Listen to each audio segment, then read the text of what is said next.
Shalom people, kembali lagi kita akan muji memuliakan nama Tuhan. Kita persiapkan hati kita, kita akan masuk dalam penyembahan Tuhan. Sebelumnya mari kita bersatu dalam doa. Bapa yang baik, terima kasih Tuhan Yesus buat kasih dan kebaikan Tuhan dalam kehidupan kami. Sampai pada saat ini Tuhan Yesus, kami melihat Engkau tetap setia dalam kehidupan kami Tuhan. Kami percaya Tuhan Yesus bukan karena kuat gagah kami Tuhan, tapi ini semua karena kemuliaan Tuhan, ini karena kebaikan Tuhan yang sangat luar biasa dalam pribadi kami Bapa. Inilah kami Tuhan Yesus, kami akan muji nama Tuhan. Dengan apakah kami balas Tuhan selain kami muji, memuliakan nama Tuhan. Terima kasih Bapa. Haleluya Yesus. Haleluya Yesus. Katakan Kau Allah yang setia.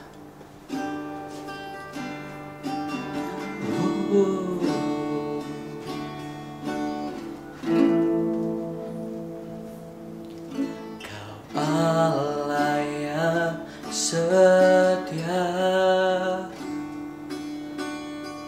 Bapa yang mulia,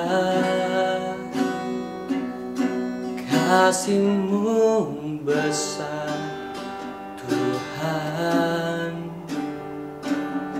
Kau pulihkan hidupku,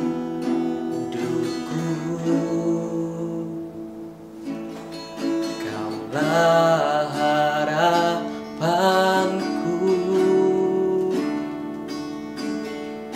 hidupku dalam-Mu. Terima kasih Tuhan, Kau selamatkan hidupku.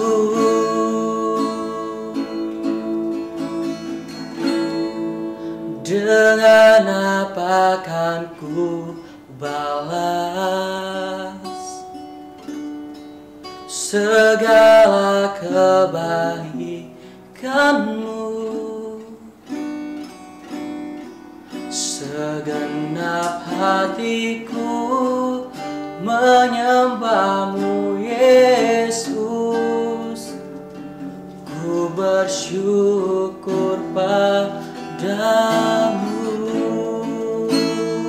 selamanya. Kaulah harapan kami Tuhan, Kaulah harapanku,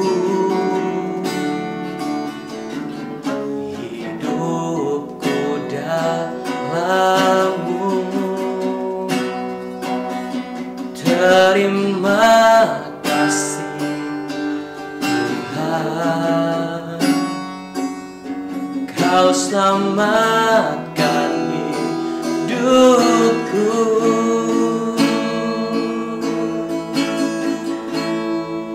Dan apa akan ku balas segala kebaikan-Mu? Segenap hatiku menyembah-Mu Yesus. Ku bersyukur padamu. Dengan apa akan ku balas segala kebaikan-Mu? Segenap hatiku menyembah-Mu Yesus. Ku bersyukur padamu selamanya.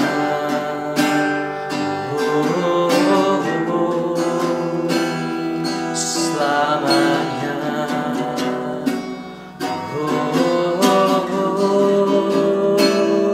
Selamanya.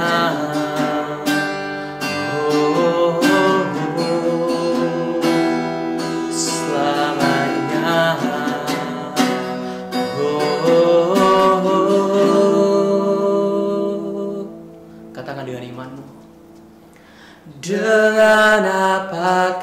ku balas segala kebaikanmu. Segenap hatiku menyembahmu Yesus. Ku bersyukur padamu, dan apakah ku balas segala kebaikanmu Tuhan, segala kebaikanmu. Segenap hatiku menyembahmu Yesus. Ku bersyukur padamu selamanya. Oh, oh, oh. Selamanya. Oh, selamanya Tuhan, selamanya. Oh, oh, oh. Selamanya. Oh, oh, Kau layak, Kau layak Yesus. Kita akan menyembah Tuhan, sembah Tuhan Allahmu. Selamanya kami tetap setia Tuhan. Haleluya, haleluya Tuhan. Selamanya Kau tetap Tuhan. Kau layak disembah, Kau layak ditinggikan Tuhan. Kau layak Tuhan. Oh, terima kasih Tuhan, terima kasih Yesus. Kau Allah yang setia, Kau Allah kami. Oh,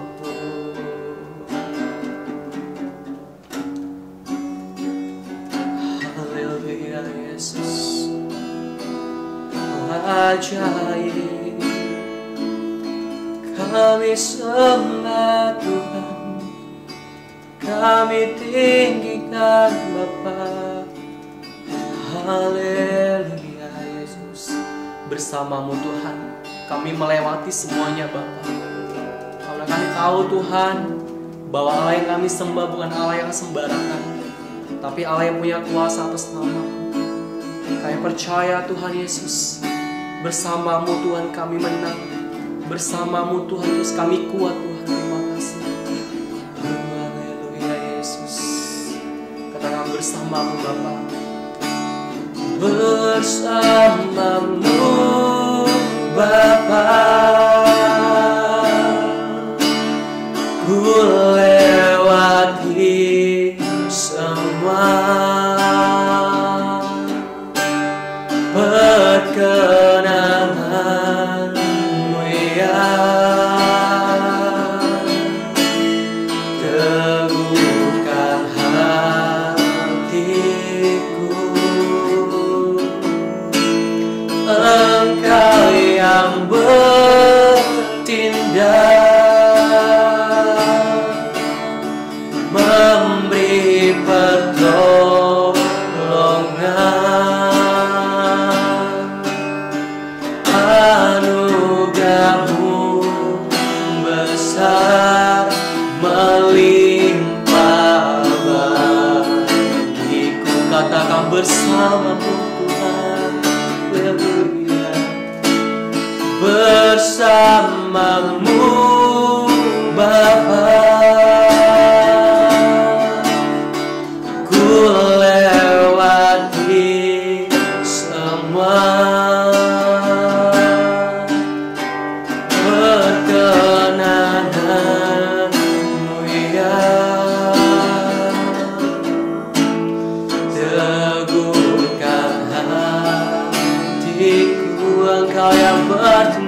anugerah-Mu besar melimpah bagiku.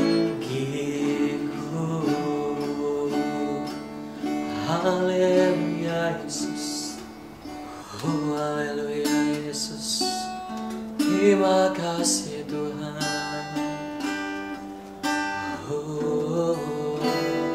Mari kita persiapkan hati kita. Kita akan masuk dalam kebenaran firman Tuhan. Yesus permata hati kami. Haleluya. Terima kasih Tuhan.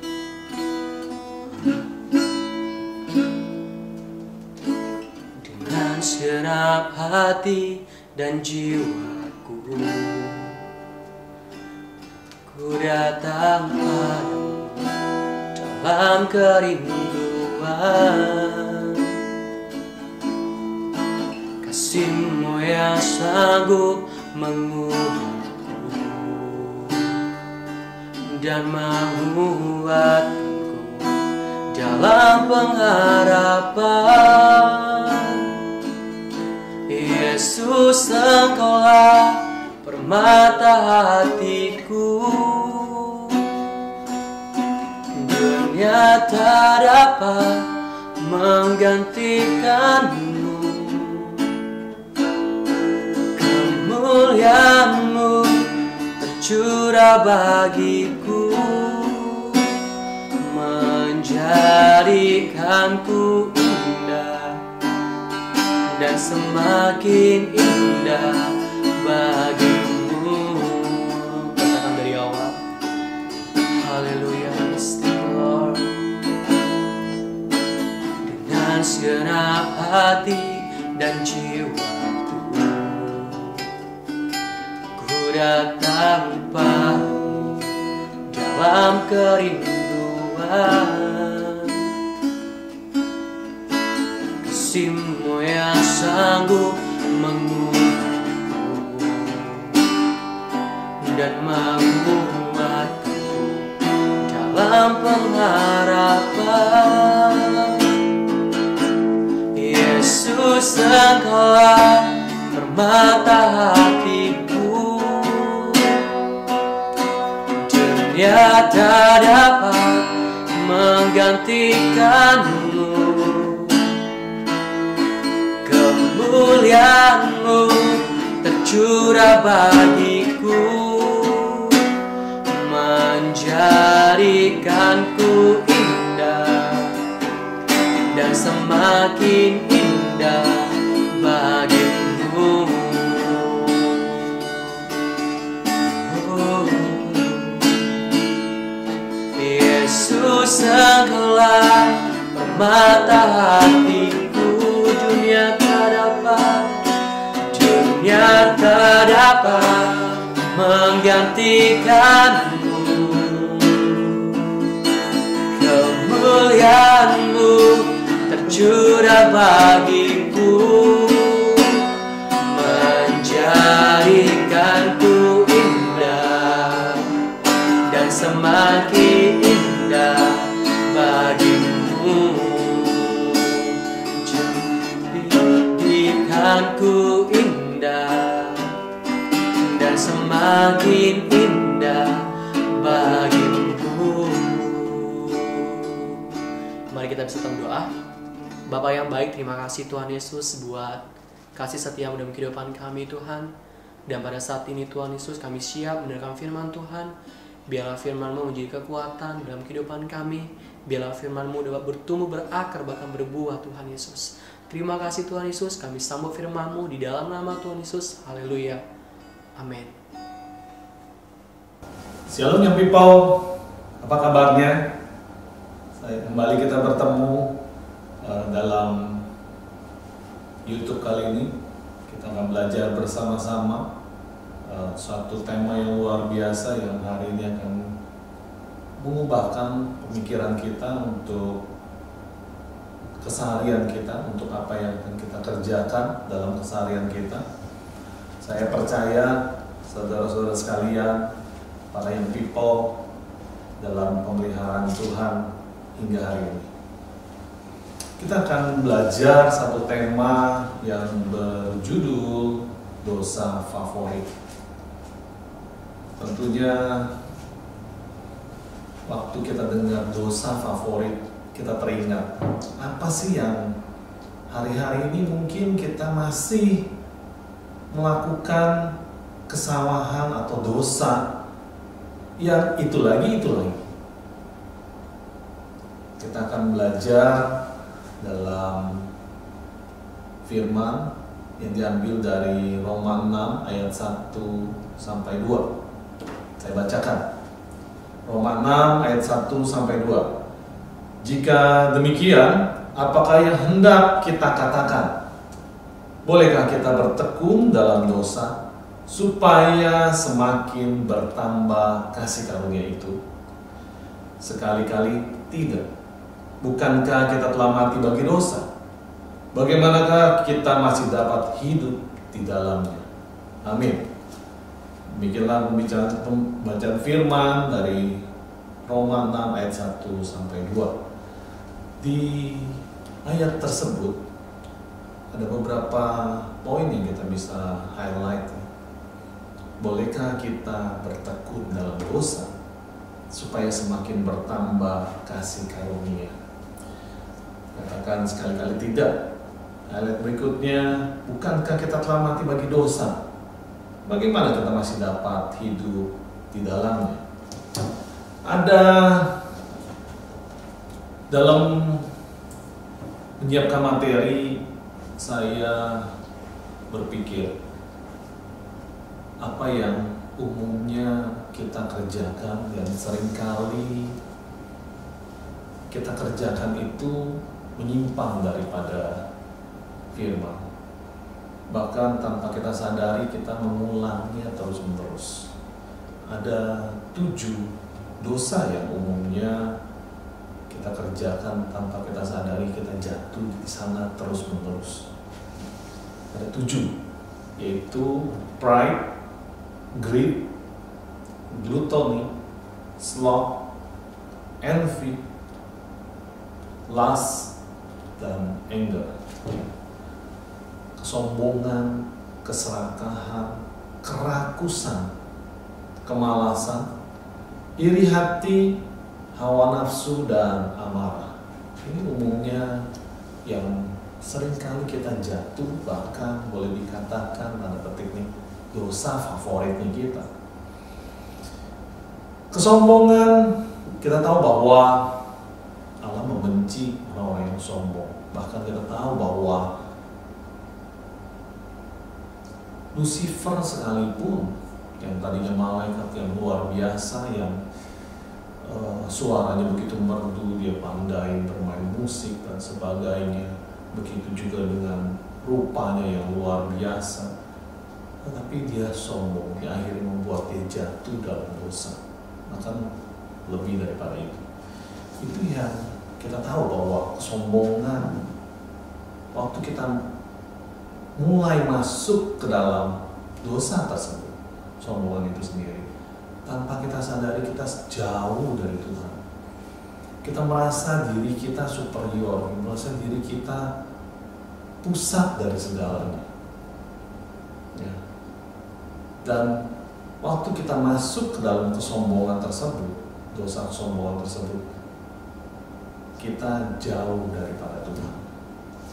Yang kedua, mengenai keserakahan, kita bisa melihat di ayat di Kolose 3 ayat 5 sampai 6, begitu juga dengan di Efesus 5 ayat 3 yang dinyatakan di sana, dikatakan bahwa segala hal berkaitan dengan keserakahan disebutnya pun sebaiknya jangan.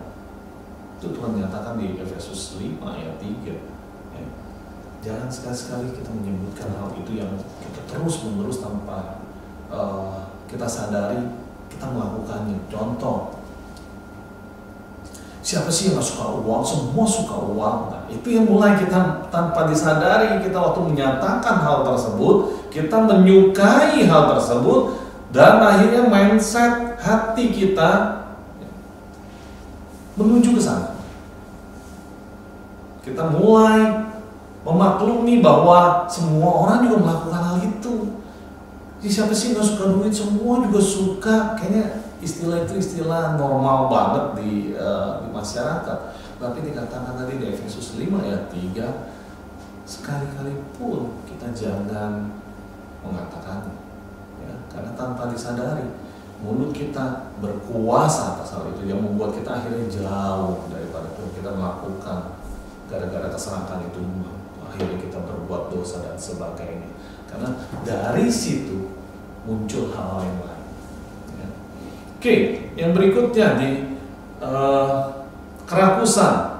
Kerakusan saya sedikit angkat, kita lihat di Bilangan 11 ayatnya yang 32. Ya, dikatakan di sana setiap orang sedikit-dikitnya 10 homer. Ini cerita bagaimana bangsa Israel waktu keluar dari Mesir, terus mereka ada masuk ke dalam padang pasir, padang gurun yang mereka meminta sama Tuhan, sama Musa, kami tidak pernah makan daging sejak kami keluar dari ini, kambing domba kami sudah habis. Waktu mendingan kami lebih baik tinggal di Mesir.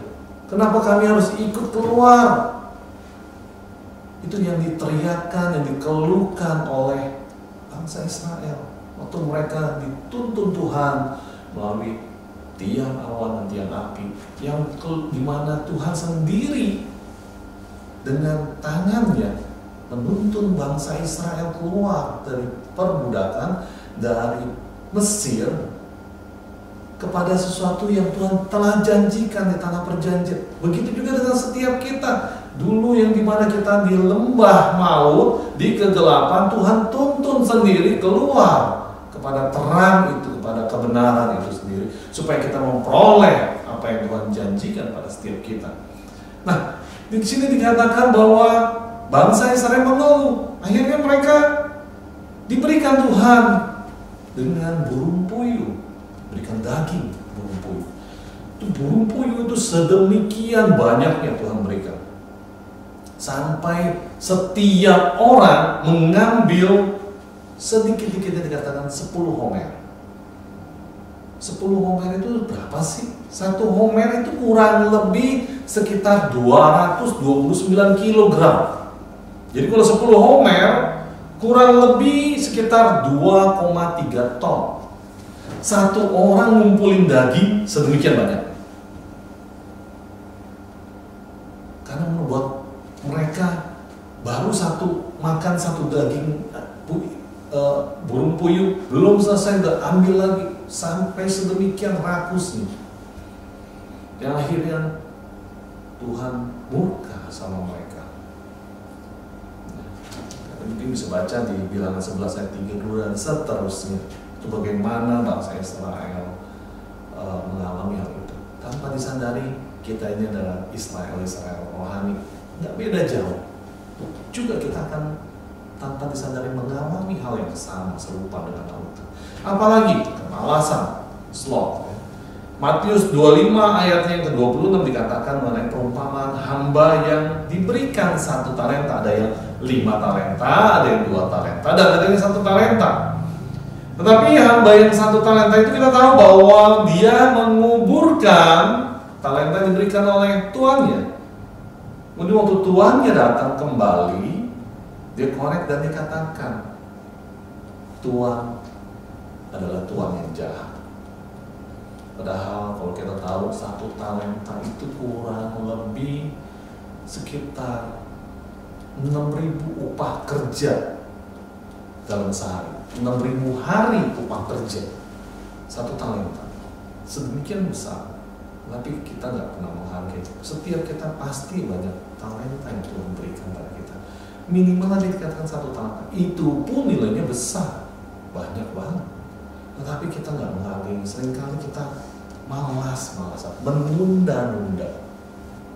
Ntar aja deh. Hasilnya nggak maksimal. Waktu nggak maksimal kita cuma udah mau deket-deket, udah mepet, kita cuma tinggal bilang, Tuhan tolong saya buat keajaiban Tuhan, buat mujizat dengan hal ini, tolong bantu saya. Setiap kali begitu. Karena kemalasan kita yang membuat demikian. Biasanya orang melakukan hal yang menunda-nunda itu karena beberapa hal. Saya nggak mau bahas di sini mengenai hal-hal apa aja karena terlalu panjang nanti. Ada hal-hal di mana mau nanti suatu ketika dia harus mentok dan sampai terbentur dengan keras, baru mulai bisa memprioritaskan diri. Ya. Saya berharap tidak dengan setiap saudara. Apalagi dosa yang berikutnya adalah iri hati. Dikatakan di Yakobus 3 ayat 16, sebab di mana ada iri hati dan mementingkan diri sendiri, di situ ada kekacauan dan segala macam perbuatan jahat. Dengan adanya iri hati sedemikian rupa, segala hal yang jahat sekalipun ada. Mulai kita dengan waktu kita ada masuk iri hati, kita melihat kok orang ini bisa ya, kok demikian ya, kok dia bisa lebih baik ya, kok dia bisa kayaknya lebih beruntung dan sebagainya. Kita mulai buka celah dan iblis berkuasa atas itu, atas kita, yang membuat kita makin mengentertain pikiran-pikiran tersebut yang akhirnya membawa kita menuju pada kejahatan, pada makin dosa, berbuahkan dosa itu sendiri. Kita mulai berpikir bagaimana saya harus menjatuhkan ini orang dan sebagainya. Bagaimana kita bisa mendapatkan shortcut untuk sama seperti dia dan sebagainya. Itu dengan iri hati. Apalagi hawa nafsu. 2 Petrus 2 ayat 2 dikatakan di sana dengan bagaimana mengenai hawa nafsu. Di mana waktu kita dikuasai hawa nafsu dan sebagainya. 2 Petrus 3 ayat 3 juga demikian. Yudas 1 ayat 16. Kolose 3 ayat 5, Galatia 5 ayat 19-24 dinyatakan bahwa segala hal yang disukai oleh dunia, termasuk hawa nafsu, kalau kita masih di situ, tanpa disadari kita masih hidup sesuai dengan apa yang jadi standar dunia, apa yang dunia ingin lakukan, kehendaki pada setiap kita. Padahal kita telah ditebus oleh Tuhan. Tadi kita dengar di bawah kita setelah kita belum lama ini kita tahu bahwa kita memperingati Jumat Agung, kita memperingati kebangkitan Tuhan Yesus. Kita tahu bahwa kita ditebus hari ini bukan karena upaya kita, itu semua karena kasih karunia. Apakah tadi dikatakan di Roma 6 ayat 1-2? Bolehkah kita bertekun dalam dosa supaya semakin besar atau semakin bertambah kasih karunia yang Tuhan berikan pada kita? Wow, saya nggak terpikir ya. Kalau kita ditebus Tuhan, itu karena kasih karunia Tuhan pada kita, bukan karena upaya kita, bukan karena usaha kita. Kok kita masih terus-menerus mau hidup dalam dosa? Kok kita masih mau pengen kalau bisa Tuhan berikan lebih lagi kasih karunia-Mu? Saya masih mau di sini Tuhan, saya masih mau hidup dalam apa yang seperti dunia katakan, apa yang dulu pernah saya kerjakan. Saya pengen terus. Saya mau bertekun di situ. Saya nggak ngerti. Kalau kita udah ditebus, harusnya kita bukan di situ lagi. Saya lanjutkan dulu sebelum masuk yang ke berikutnya. Mengenai amarah, dosa yang ketujuh, amarah. Yakobus 1 ayat 20 dinyatakan bahwa amarah manusia tidak mengerjakan kebenaran di hadapan Allah. Segala amarah, apapun bentuknya, mungkin karena untuk kebaikan dan sebagainya. Tuhan kasih di sini menyatakan dengan jelas di Yakobus 1 ayat 20. Amarah manusia tidak mengerjakan kebenaran di hadapan Tuhan. Saya disimpulkan dari 7 dosa yang tadi seringkali tanpa kita sadari kita ada di dalamnya, kita melakukannya.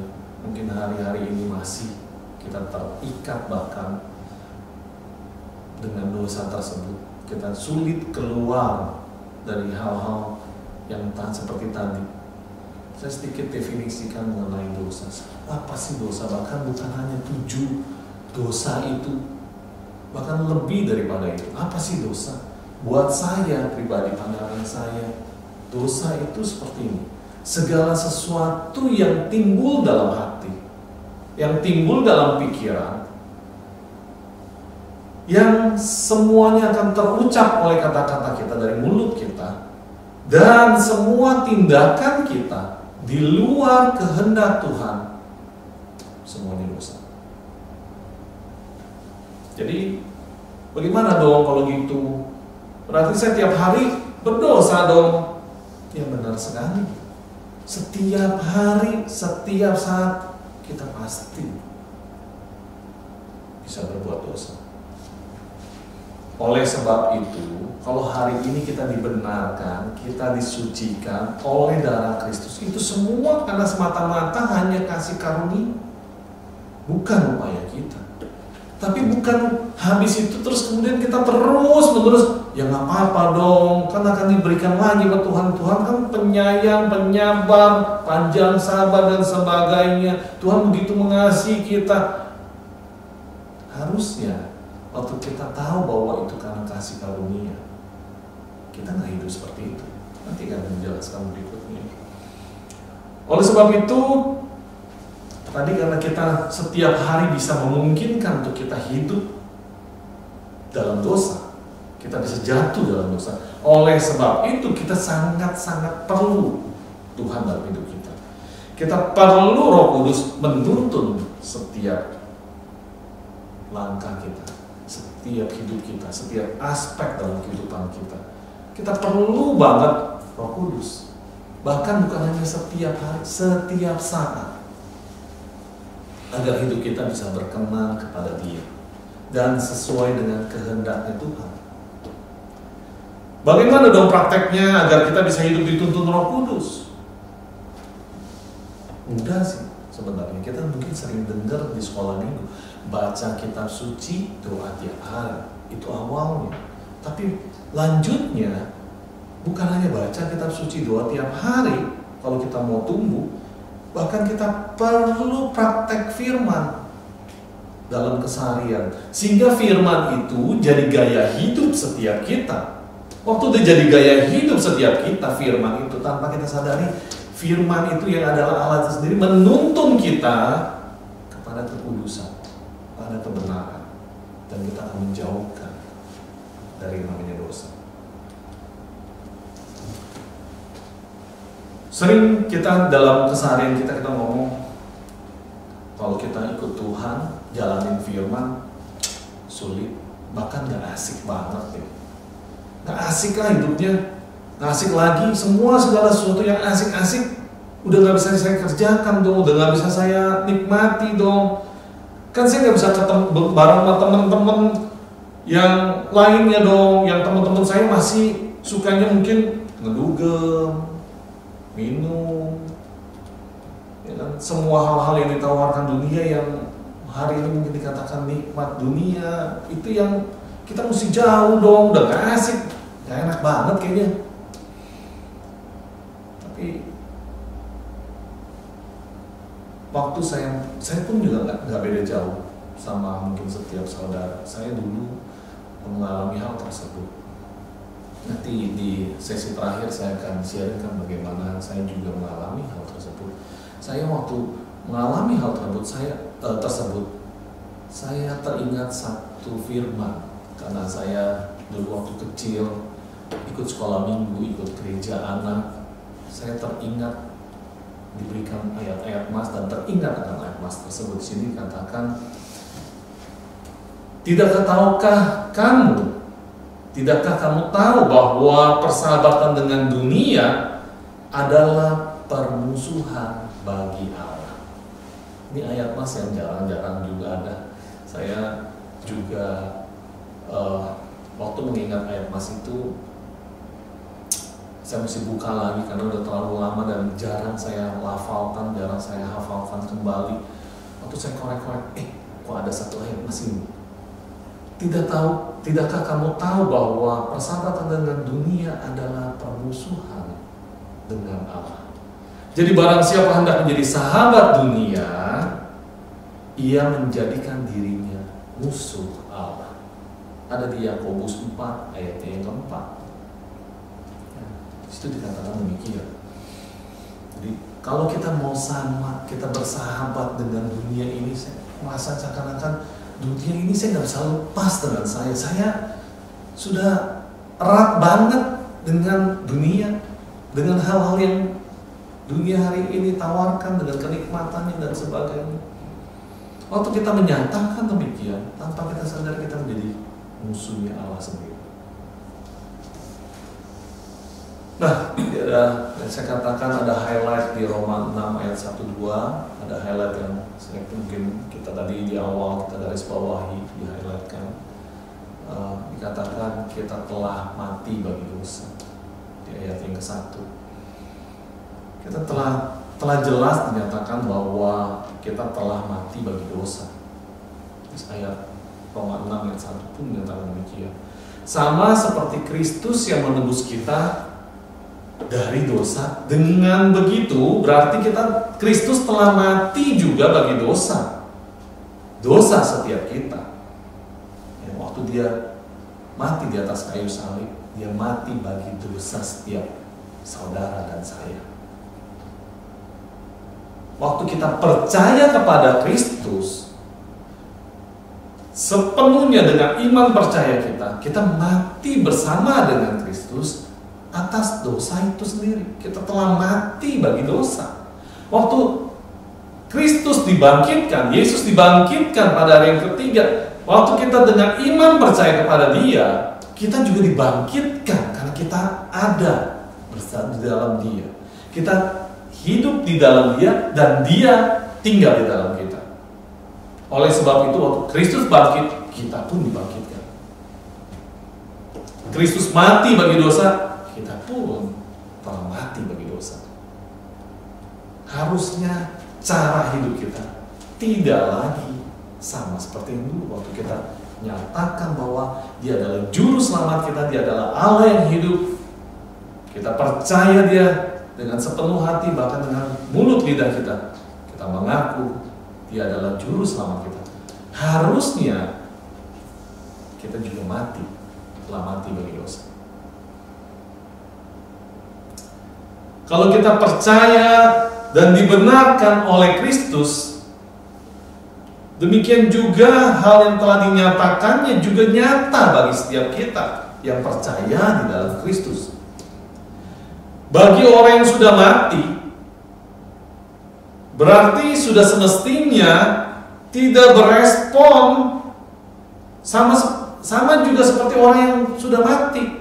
Kita nggak berespon. Coba kalau kita pergi ke rumah duka ataupun kita melihat bahwa orang yang sudah meninggal, sudah mati. Waktu kita bisikin, dompetmu saya ambil. Kurang lebih seperti itu. Atau kita cubit dia, apakah dia bereaksi? Tentu tidak. Nah, kita dinyatakan tadi di Roma 6 ayat 1, kita telah mati bagi dosa. Artinya kita nggak ada respon sama sekali mestinya dengan dosa. Kalau hari ini kita masih berespon dengan dosa, harus kita evaluasi dan kita harus pertanyakan, apakah benar saya telah mati bagi dosa sama seperti Kristus? Dan apakah benar saya hidup di dalam Kristus dan Kristus hidup di dalam saya? Jangan-jangan tidak demikian. Ya. Jangan-jangan cuma di mulut saja kita menyatakan saya terima Kristus, saya ada di dalam Tuhan, Tuhan ada dalam saya. Padahal tidak sama sekali.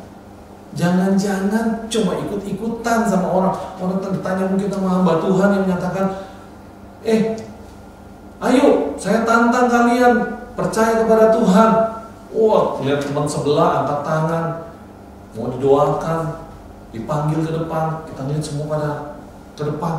Kok saya ntar sendirian di belakang? ikut juga ke depan. Jangan seperti itu kita. Jangan sampai itu terjadi.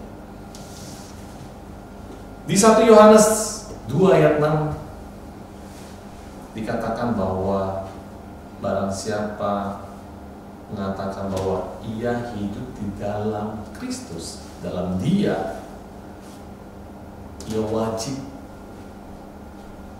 hidup sama seperti Kristus telah hidup. Itu dinyatakan benar di 1 Yohanes 2 ayat 6. Jadi kalau kita bilang saya ada di dalam Dia, saya ada di dalam Tuhan, Tuhan ada dalam saya, mestinya kita mencerminkan Kristus yang hidup di dalam hidup kita. Bahkan dikatakan di sini di 1 Yohanes 2 ayat 6, wajib. Kita hidupnya harusnya wajib seperti Kristus telah hidup. Jadi kalau kita nggak melakukan, artinya kita nggak sama sekali di dalam Tuhan. Saya percaya hari ini yang people bukanlah anak-anak sekolah minggu, anak-anak gereja, yang waktu kita terima Tuhan atau kita ke gereja sana harus mendapatkan sesuatu, seperti mungkin anak-anak sekolah minggu begitu senangnya dapatkan goodie bag kalau pulang. Saya waktu kecil juga demikian, kalau ke gereja teman banget, apa karena pulang dapat goodie bag gitu. Tidak, Tuhan katakan apa? Barang siapa mau mengikut aku, dia harus menyangkal dirinya dan memikul salibnya setiap hari. Kalau hari ini kita sudah dibenarkan, dilayakkan, disucikan, dikuduskan, harusnya kita mencerminkan di mana Allah yang telah ada dalam hidup kita itu, yang adalah kebenaran itu sendiri, juga hidup kita demikian. Mungkin saudara-saudara kita yang lain yang belum mengenal Kristus, mereka dengan berupaya dengan kerasnya, mereka berusaha dengan begitu giginya, begitu kerasnya untuk mendapatkan keselamatan. Mereka melakukan segala sesuatu, bahkan hal-hal yang kita pikir udah absurd banget, tapi mereka akan lakukan. Buat mereka keselamatan itu sesuatu yang mahal, sesuatu yang layak banget untuk diperjuangkan. Kenapa hari ini kita yang sudah ada dalam keselamatan itu sendiri tidak menjaganya dengan baik? Saya waktu mempersiapkan materi ini, saya benar-benar berdoa, benar-benar mengevaluasi diri. Tuhan, apakah hari ini saya masih hidup dalam dosa? Bahkan tanpa saya sadari saya masuk dalam dosa-dosa favorit. Saya rindu banget untuk diubahkan. Tuhan, saya gak mau hidup saya sama seperti yang lalu-lalu. Saya mau Tuhan, hidup saya berbeda. Waktu saya mengenal Engkau dengan sepenuh hati, saya pengen Tuhan hidup dalam hidup saya. Saya pengen mencerminkan Tuhan, sehingga waktu orang melihat apa yang saya kerjakan, dia bisa mengenal Tuhan yang saya sembah. Dikatakan di Lukas 16 ayat 13, dikatakan bahwa kita tidak bisa hidup dengan buat-buat. Karena jika demikian, kita akan membenci seorang dan mengasihi yang lain. Mungkin hari ini kita pikir, Oke, boleh, Tuhan kita adalah Allah itu sendiri, kita adalah hamba yang telah ditebus dari kegelapan oleh Tuhan sendiri. Kita jadi hambanya Tuhan, tetapi kita juga nggak mau melepaskan apa yang ditawarkan oleh dunia. Tanpa kita sadari kita masih jadi hambanya dunia. Tuhan, bolehlah ini Tuhan, bolehlah sekali-sekali Tuhan, bolehlah ini dan itu dan sebagainya. Di sini dinyatakan di Lukas 16 ayat 13 bahwa kita nggak bisa hidup dengan dua tuan. Waktu kita dengan dua tuan itu sebagai hamba dunia, atau tuan kita adalah dunia, dan satu lagi tuan kita adalah Tuhan, tanpa disadari kita akan mengasihi yang satu daripada yang lain, dan pasti akan membenci yang lain. Lama-lama kita akan, kalau kita makin entertain dengan apa yang Tuhan kita itu dunia ini, dengan sendiri kita akan membenci jalan yang Tuhan berikan pada setiap kita. Kita nggak suka dengan apa yang Tuhan ingin lakukan pada kita.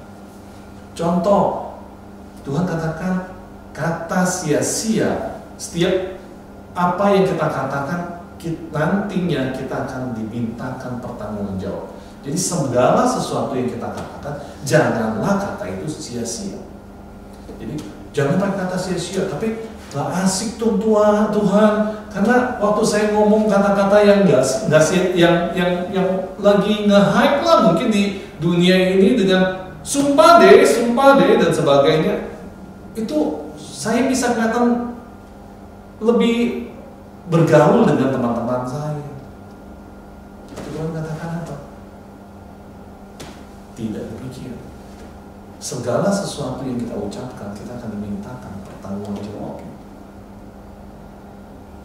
Tanpa disadari, lama-lama kita mulai entertain dengan dunia, kita akan membenci apa yang Tuhan perintahkan untuk kita lakukan. Orang yang menegur kita, kok kamu mengatakan kata sia-sia sih, kok nggak boleh begini, kita akan membenci orang tersebut. Bahkan tanpa disadari kita ngomong apa? Udah deh, nggak usah ngomong firman. Udah deh, nggak usah ngomong Tuhan. Udah deh, nggak usah munafik. Kita masih hidup di dunia, cintailah dunia. Tadi dikatakan bahwa waktu kita bersahabat dengan dunia, kita menempatkan diri kita sebagai musuhnya Allah sendiri. Mungkin hari ini firman-Nya nggak keras, bahkan menurut saya keras. Saya sendiri pun mengalaminya. Saya mempersiapkan ini kurang lebih hampir 2 minggu. Saya terus mengevaluasi, Tuhan, saya masih nggak melakukan ini, Tuhan. Firman itu adalah pedang bermata dua, buat saudara, juga buat saya. Saya rasanya waktu mempersiapkan ini, saya pun ditegur Tuhan. Saya masih melihat apakah hari-hari ini Tuhan, saya memprioritaskan Tuhan dalam hidup saya, atau saya memberikan waktu-waktu yang sisa. Apakah hari ini saya lebih mementingkan dunia, mementingkan kesukaannya orang-orang, atau mementingkan kesukaannya Tuhan? Tuhan katakan kalau orang yang demikian, orang yang masih mencari kesukaannya manusia dan bukan kesukaannya Tuhan, dia bukanlah hamba. Saya pun mengalami, saya ngerasa banget. Saya flashback di mana saya teringat dengan masa-masa waktu saya kecil. Saya seorang yang aktif dalam gereja, karena saya dulu hidup di dalam di mana keluarga dari mama saya itu senantiasa ada dalam gereja. Mereka terlibat dalam pelayanan di gereja, dan saya dari sejak kecil sudah dibawa ke gereja. Saya dari kelas 6 SD sudah ikut doa semalam, saya sudah ikut retreat dan sebagainya dari sejak kecil. Bahkan masuk SMP, di dalam sekolah saya terlibat dalam pelayanan persekutuan doa. Bahkan saya memimpin persekutuan doa tersebut, memimpin retreat dan sebagainya. Waktu saya hampir masuk kuliah, saya mulai dengan teman-teman yang sedemikian bebas. Banyak sekali teman-teman yang baru yang saya kenal di dunia kampus, yang akhirnya membuat saya masuk dalam pergaulan bebas, pergaulan yang bahkan di mana saya bekerja untuk bagi diri saya sendiri. Saya mencukupkan diri saya sendiri tanpa bantuan dari orang tua, membuat saya seakan-akan lebih bebas lagi, nggak diatur oleh orang tua. Akhirnya saya terlibat dalam dunia gemerlap dan sebagainya. Saya tahu sampai satu titik bahwa saya nggak pengen hidup seperti ini terus-menerus, karena saya backgroundnya didasari oleh firman. Saya ikut dalam sekolah minggu, gereja anak, saya dengar firman, saya tahu bahwa rasa damai itu seperti apa, sukacita yang sebenarnya seperti apa. Saya waktu mengalami, waktu dalam masa-masa proses di dunia gemerlap, saya ngerasa Tuhan, saya nggak merasakan damai, saya nggak merasakan sukacita, saya nggak merasakan sesuatu yang seperti waktu saya kecil di dalam gereja, dalam rumah Tuhan. Saya rindu Tuhan untuk ada di dalam komunitas tersebut, dan akhirnya ada saya dalam satu komunitas. Tetapi saya gak berani masuk ke dalam pelayanan kembali. Kenapa? Karena saya tahu bahwa semakin beranjak umur, saya makin tahu bahwa waktu saya masuk ke dalam pelayanan lagi, berarti saya harus meninggalkan apa yang selama ini mungkin juga saya sukai. Teman-teman saya masih ada di sana, komunitas saya masih ada di sana, walaupun saya dikenalkan dengan komunitas baru, tetapi yang ini udah ngeklik banget Tuhan.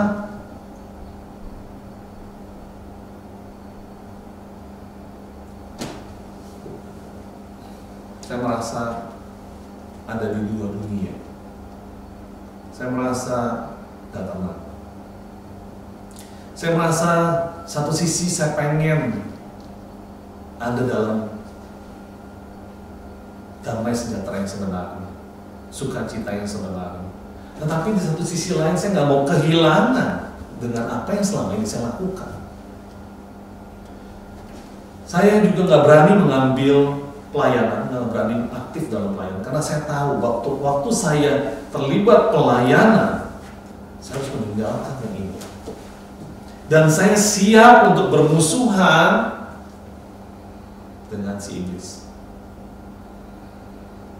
Saya hidup dalam dua dunia, tapi akhirnya membuat bertahun-tahun saya melakukan seperti itu, sampai di 2010 bahkan di 2014.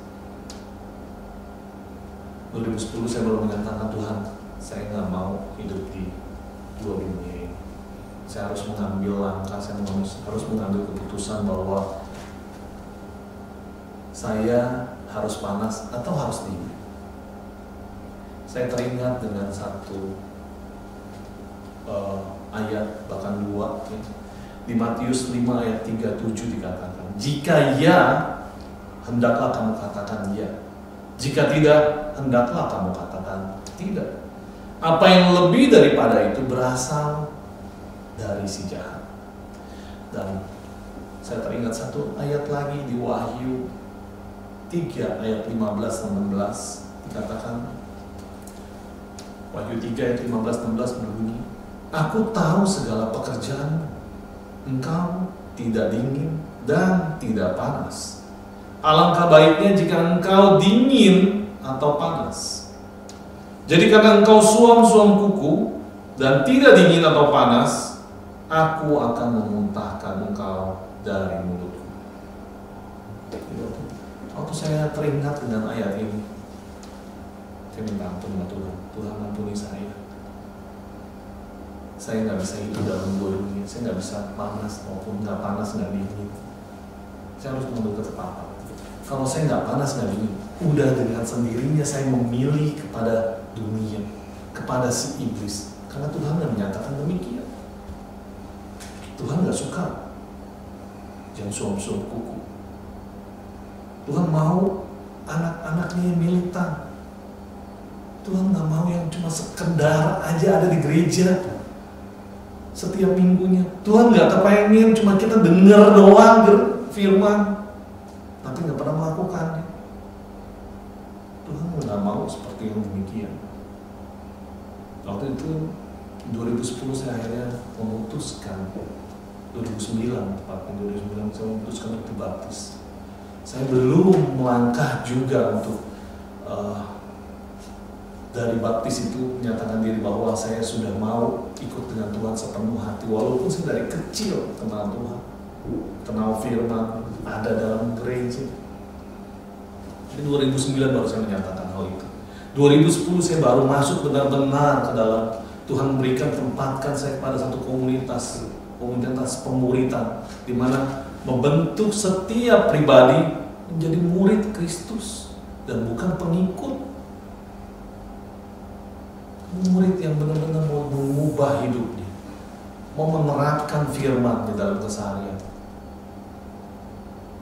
dan meniru guru agungnya, yaitu Tuhan itu sendiri. Akhirnya 2010 saya mulai diperlengkapi Tuhan dalam kelas-kelas pemuritan, dan saya akhirnya mengambil 2014 saya mengambil keputusan untuk masuk terlibat dalam pelayanan hingga hari ini. Dan hari ini Tuhan gantikan yang tadinya komunitas yang saya takut, khawatirkan bahwa saya akan ditinggalkan oleh orang-orang tersebut. Tuhan gantikan berkali-kali lipat dengan orang-orang yang bahkan kalau yang dulu saya lagi sulit, dia akan meninggalkan saya karena takut ketempat. Tapi hari ini Tuhan berikan saya saudara-saudara simpan saya yang luar biasa. Waktu saya dalam kesadaran kesulitan, mereka menopang saya dalam doa, bahkan membantu mensupport saya supaya saya tetap kuat. Tuhan gantikan luar biasa. Saya nggak tahu bagaimana saudara hari ini setelah mendengar kebenaran firman yang hari ini dibawakan.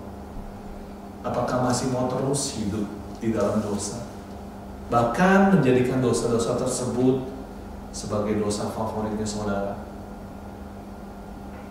Atau hari ini saudara mengambil keputusan untuk hidup bagi kebenaran, seperti yang seharusnya, di mana kita telah ditebus oleh Kristus dan menjadi hamba kebenaran, seperti yang dinyatakan dalam Roma 6 ayat yang ke-13.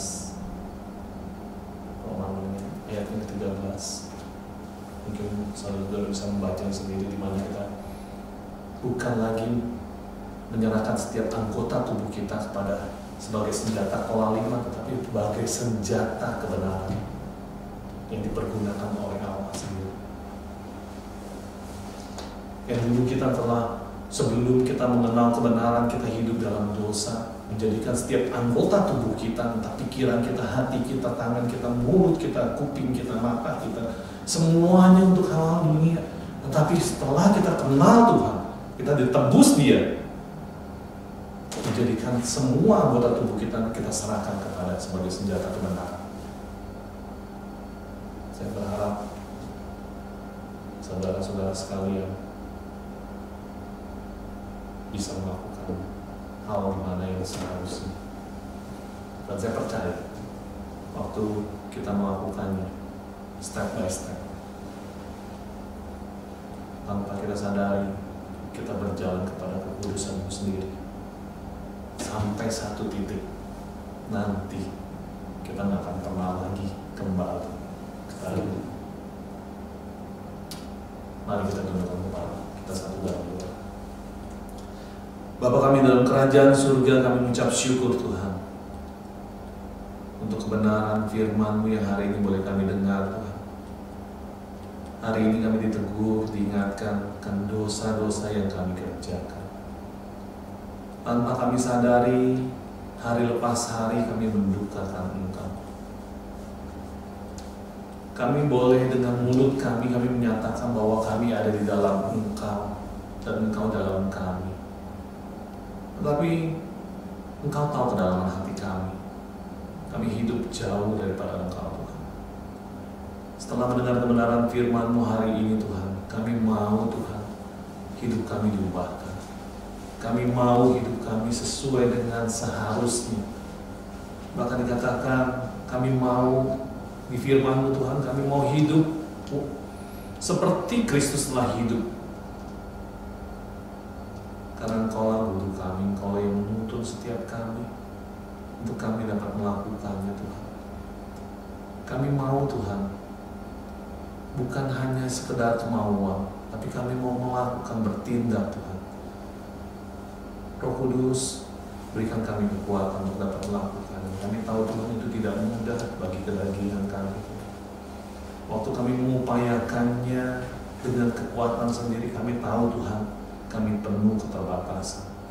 Kami tidak mampu melakukannya. Kami perlu Engkau dalam hidup kami untuk kami dapat melakukannya sesuai dengan kehendak-Mu. Hamba-Mu telah selesai Tuhan. Kami percaya Tuhan, Engkau bekerja pada setiap kami dan memampukan setiap kami untuk dapat melakukannya, sehingga melalui hidup kami nama Tuhan dipermuliakan. Terima kasih Tuhan untuk firman. Biarlah itu semua boleh nyata dalam keseharian kami, sehingga hidup kami boleh menjadi berkat dimanapun Tuhan tempatkan. Terima kasih Tuhan. Hanya dalam nama Tuhan Yesus Kristus kami telah berdoa dan kami telah mengucap syukur. Bersama-sama kita katakan amin. Tuhan Yesus memberkati.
memberkati aku berlimpah-limpah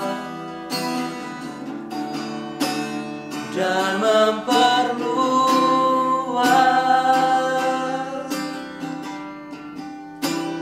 daerahku,